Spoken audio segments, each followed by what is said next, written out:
Hello there, fellow night owls, and welcome to tonight's gentle waltz back in time. I'm so glad you've joined me for another journey into the past. Tonight, we'll be exploring the long and winding path that led to the ultimate downfall of one of the greatest empires the world has ever known, the Roman Empire. Before we begin, I'd love to know where in the world you're listening from and what time of day it is for you right now. Feel free to leave a comment and let me know. Are you curled up in bed after a long day, ready to drift off to sleep? Or perhaps you're just looking for a bit of calm and relaxation during your waking hours. Either way, I'm honored to be your guide on this historical journey. If you enjoy immersive, relaxing storytelling that combines fascinating history with soothing narration, I invite you to subscribe to this channel. We'll be exploring many more captivating tales from our shared past in future episodes. But for now, let's gently turn our attention to ancient Rome. Close your eyes and imagine yourself transported back in time, over 2,000 years ago. Picture the bustling streets of Rome at the height of its power and glory, the grand marble temples and monuments gleaming in the Mediterranean sun, the forum buzzing with the chatter of politicians, merchants, and ordinary citizens going about their daily lives. Mighty legions marching out from the city gates, destined to expand the reach of the empire to the farthest corners of the known world.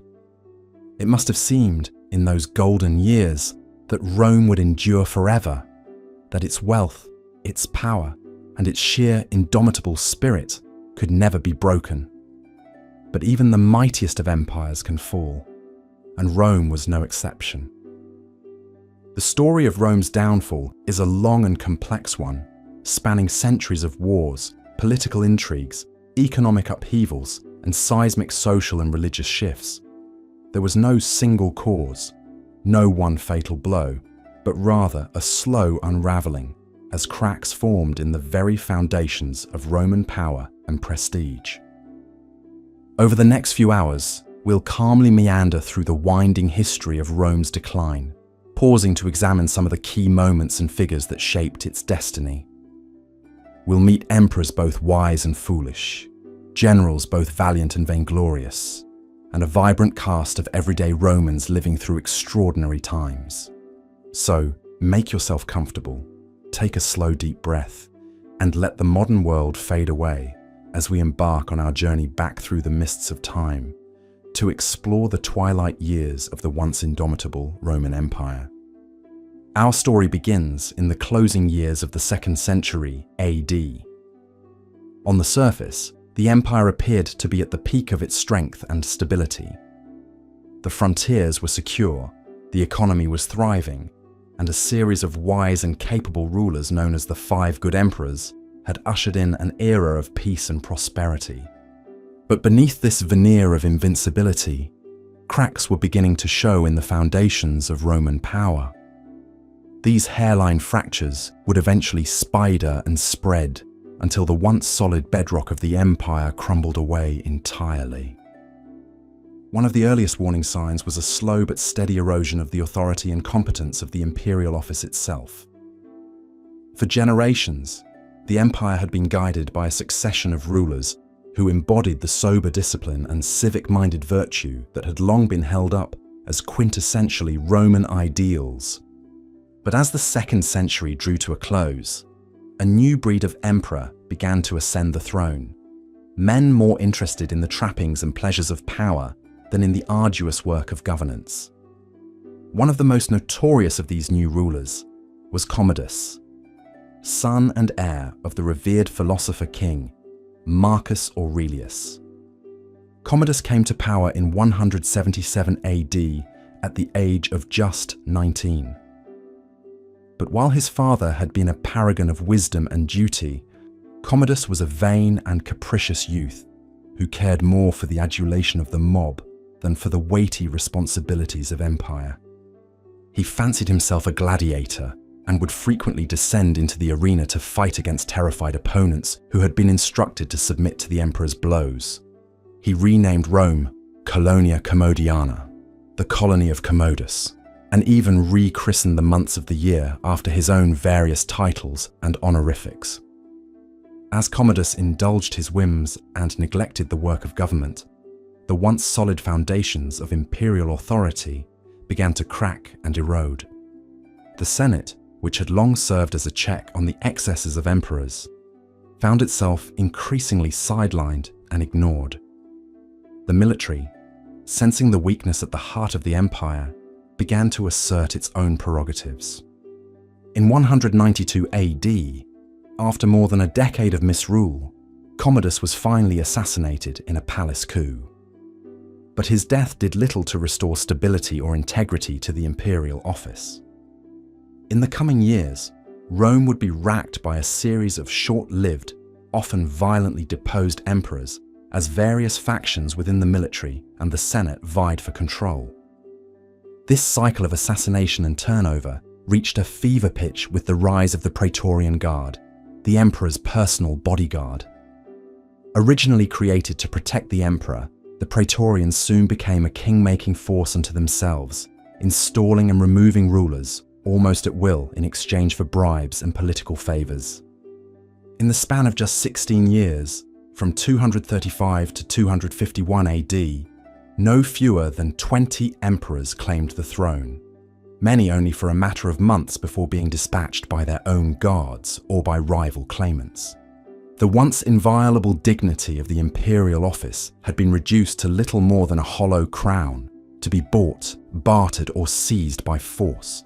But the rot afflicting Rome in these years was not confined to the imperial palace alone.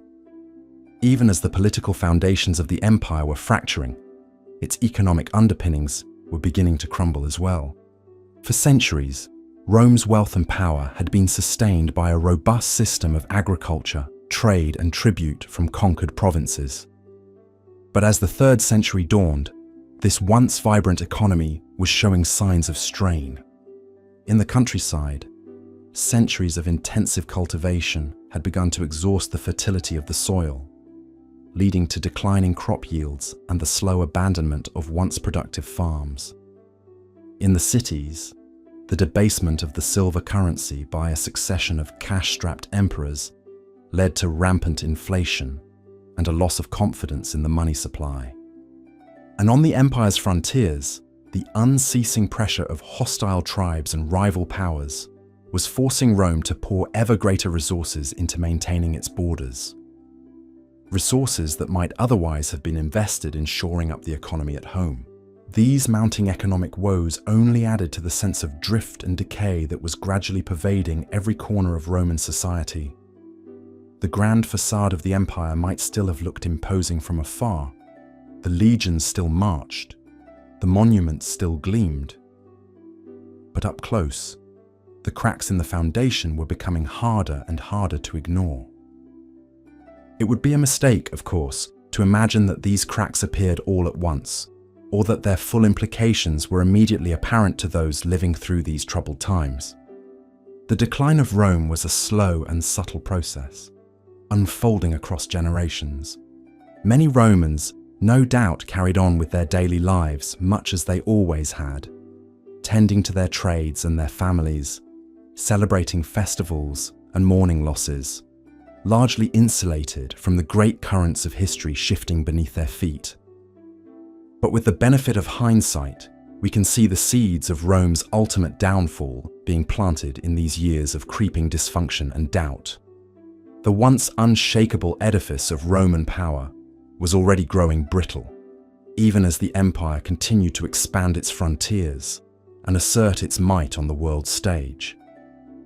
In the coming hours, we'll see how these early fault lines would widen into yawning chasms as the Roman world was rocked by fresh waves of invasions, insurrections, and internecine strife. We'll meet the emperors and usurpers, saints and barbarians who would shape Rome's destiny in its final centuries. But as we explore these turbulent times together, I invite you to hold in your mind the image of Rome at its height. The Rome of Augustus and Trajan, of Cicero and Virgil. The Rome that built roads and aqueducts that still endure to this day. that gave us systems of law and governance that still shape our world in profound and subtle ways.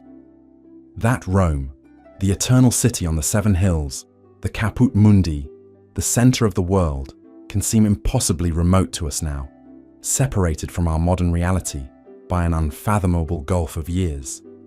But in the flickering light of our historical imagination, we can still catch glimpses of its faded glory. So as we gently drift through these next chapters in Rome's long decline, let us pay our respects to the monumental achievement that was the Roman Empire, and to the fragile, fallible individuals who lived and struggled within its vast embrace, not so very different from you or me. With that in mind, let us slip softly into the rich and dreamlike realm of Rome's past, and immerse ourselves in the captivating story of its decline as the first cracks begin to spread through the mighty foundations of empire. I'll be right here, my voice a soothing constant, guiding you through the complex web of characters and events. There's no need to strain to remember every detail. Simply let the story wash over you and allow your mind to paint its own vivid pictures of this vanished world. And if at any time you feel your eyelids growing heavy or your thoughts beginning to wander, know that it's all right to let yourself drift off into gentle sleep. The story will be here waiting for you when you return. So close your eyes now, take a slow, deep breath, and let the world of ancient Rome materialize around you. Picture the marble columns and triumphal arches, the golden eagles on scarlet standards snapping in the wind. Hear the distant tread of legionary boots, the laughter and chatter of the forum crowds, the metal-on-metal clang of gladiators sparring in the arena. And as the scene sets itself and the journey begins, know that you are in good company. For we are all, in our own way, heirs to the legacy of Rome, both its triumphs and its tragedies, its wisdom and its folly. In exploring this vanished empire's rise and fall, we are in a sense exploring the very roots of our own civilization, the deep and tangled taproot from which so much of our modern world has grown. It's a legacy that we carry with us, consciously or not, in the very language we speak, the laws we obey, the roads we travel, the stories we tell. A legacy so vast and so enduring that it can be difficult at times to perceive its full scope and grandeur. But tonight, as we embark together on this journey through Rome's fading twilight, we have a chance to step back and marvel at the sheer sweep and drama of this civilization's arc, to feel the weight and heft of all those centuries